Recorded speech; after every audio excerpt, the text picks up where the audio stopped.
I was on top. I was feeling good. Careful, relax a little bit. Gatorade signed me. You can't get really much better than that. I have a Jack King. I told you patience is a virtue, he sucks. But then demons started creeping in and depression hit me. It came out of nowhere. I pride myself to keep moving forward in tough situations, but I couldn't stop it no matter what I tried to do. The more I pushed for it to go away, it came stronger and stronger until it beat me to my knees. The moment I try to get up, I'm getting beaten down again. It was so dark, it felt like I was in hell. You get over the pain, and before you know it, you're back in the pain. That's what it felt like. It was torture. And I said to myself, I don't want to box no more. I'm done. This is not even me. And I told my mom, I need help. I'm so proud of my son for everything he's gone through and, overcome. Just amazing. It's an amazing journey. In boxing, more than most sports, feelings can be mislabeled as weakness. Garcia knows better because he understands the power that can be culled from facing and reconciling an unseen opponent. The camera catches Ryan Garcia in a different rhythm this time, and it's noticeable from the first frame. No rush, no extra chatter, just steady work and long looks of concentration as camp settles into a serious grind.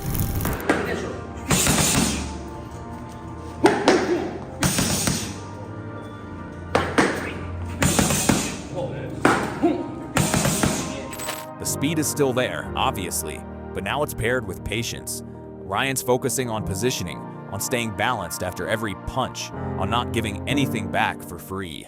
Go, baby, drive, yeah, baby, good work. Woo. I'm 215 pounds, you pulling me like, all right. Once he gets in that mode, it's over. Look good. I got numerous NFL guys, MLB guys, and he has a mindset far beyond all of them kids, which is crazy. Go. He's gonna be as fast as he can be, as strong as he can be. We're gonna get the knockout. Go. 10 more. 10 more. 10 more. Ready, go. There you go. Even when I'm tired, 10 more. 10 more. Until I've done 1 million. You messed with the wrong Instagram fighter. And after I beat him, 10 more. That's my mentality right now. Against Mario Barrios, that matters. Barrios is tall, durable, and comfortable when fights stretch into uncomfortable minutes. And Ryan knows this camp isn't about moments, it's about control. You see it in the sparring, where he's stacking combinations instead of hunting one shot.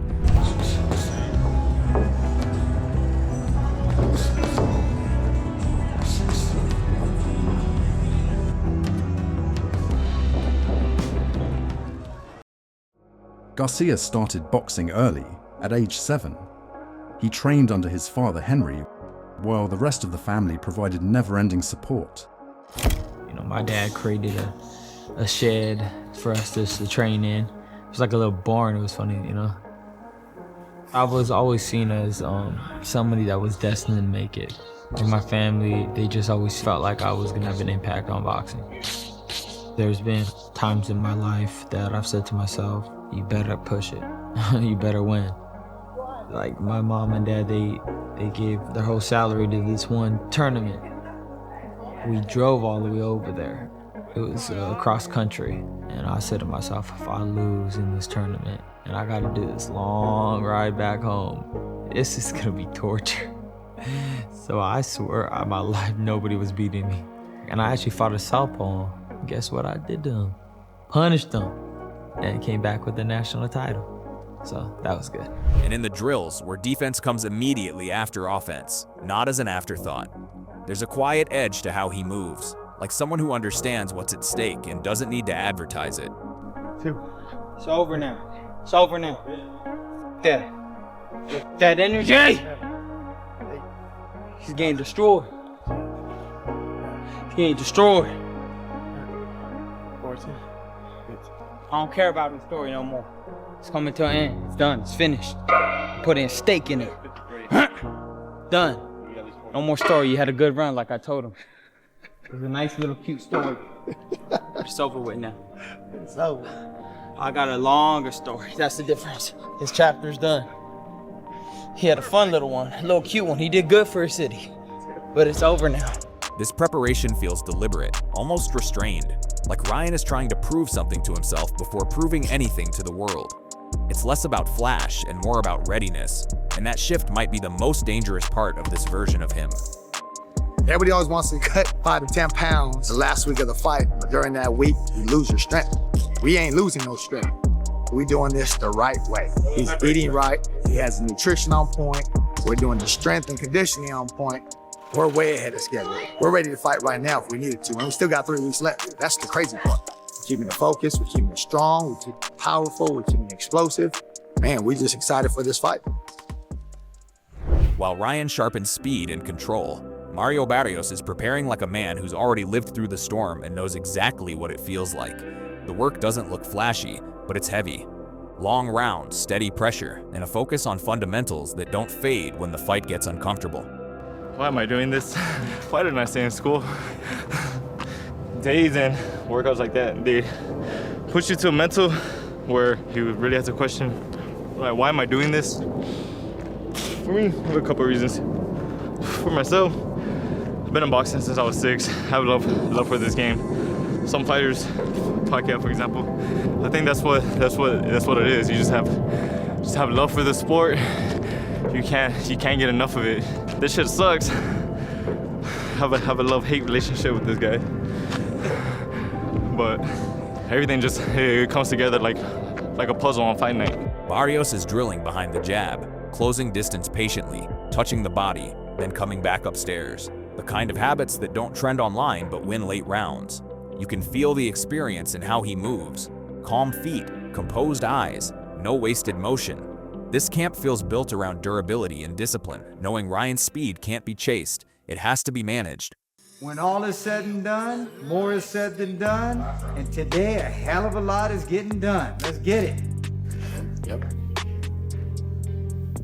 11, good work. I say it often, but I have confidence in my preparation. You know, I'm making sure I'm on top of everything. Even as the bigger fighter, Barrios remains acutely aware of his opponent's near-perfect knockout rate.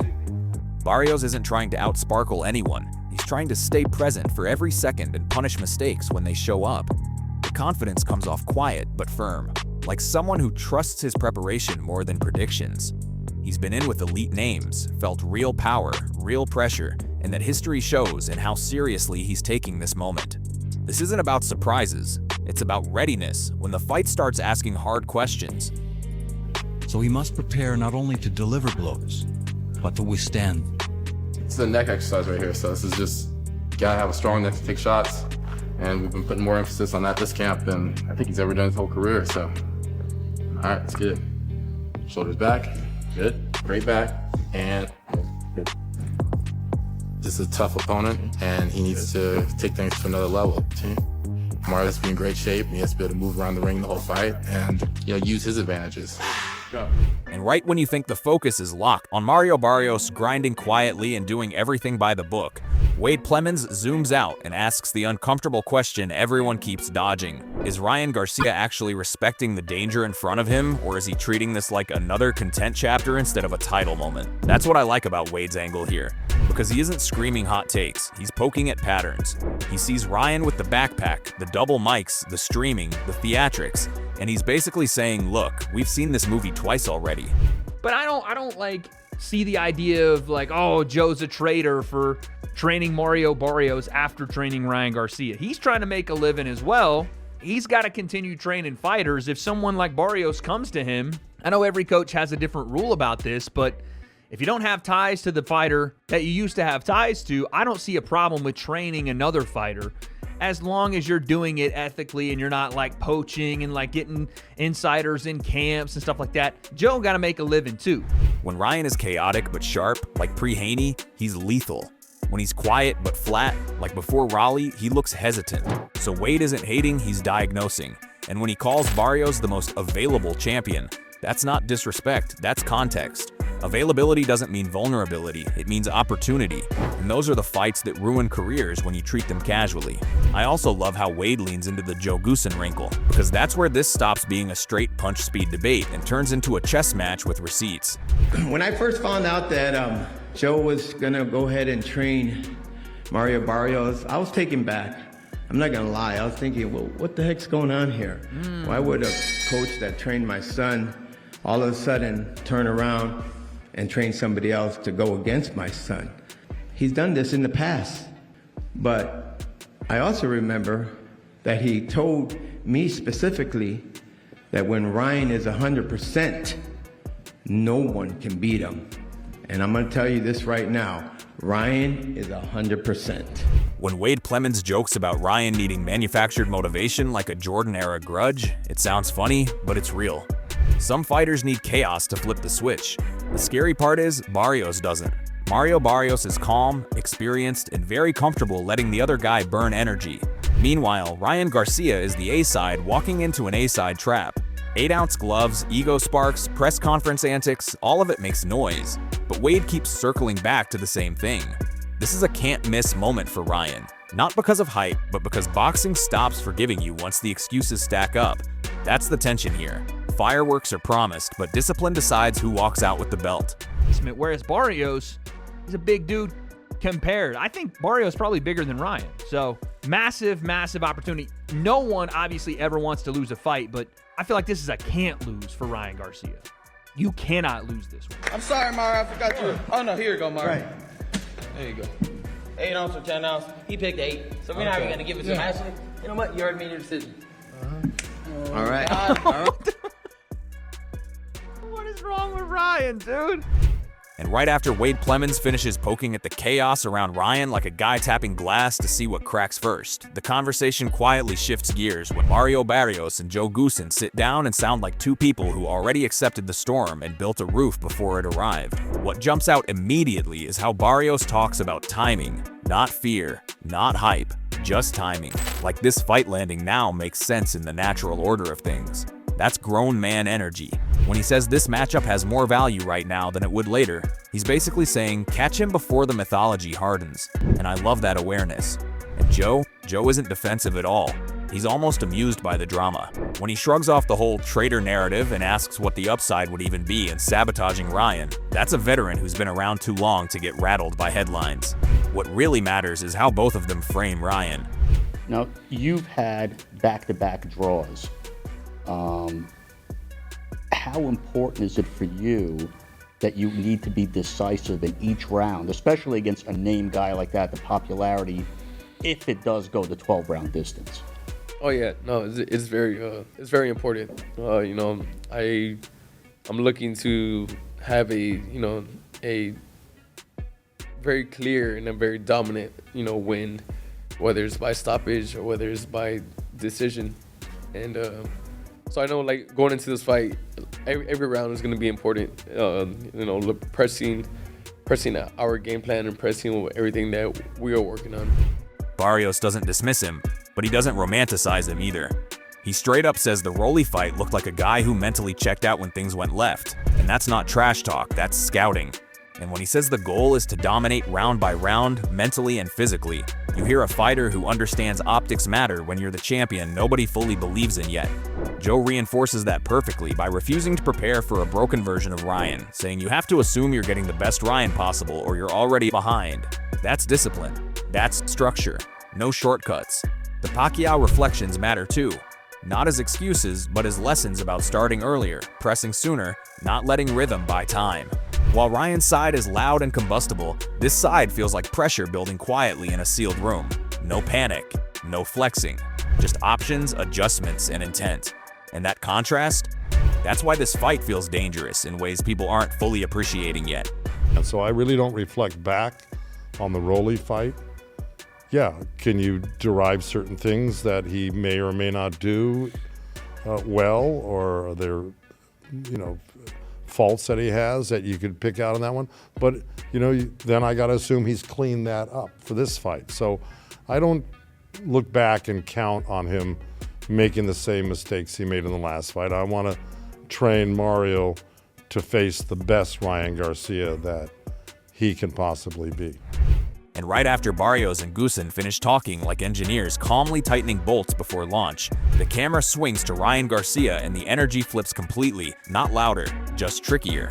Because when Ryan leans into this whole illusion talk, I don't hear excuses, I hear intent. He's basically telling you, yeah, I'm training 3 times a day while you're watching an hour of streaming and thinking that's the story. That's a magician admitting the misdirection without giving away the trick. When he breaks down the routine, early gym, boxing work, conditioning stacked on conditioning, it lines up with what his body already shows. He's not guessing his way into this fight, and I love how he frames the streaming as promotion, not distraction. That's Ryan saying I can walk and chew gum, and most fighters still trip over the laces. The confidence about being ahead of the curve feels familiar too, because whether people like it or not, boxing always ends up copying whoever figures out attention first.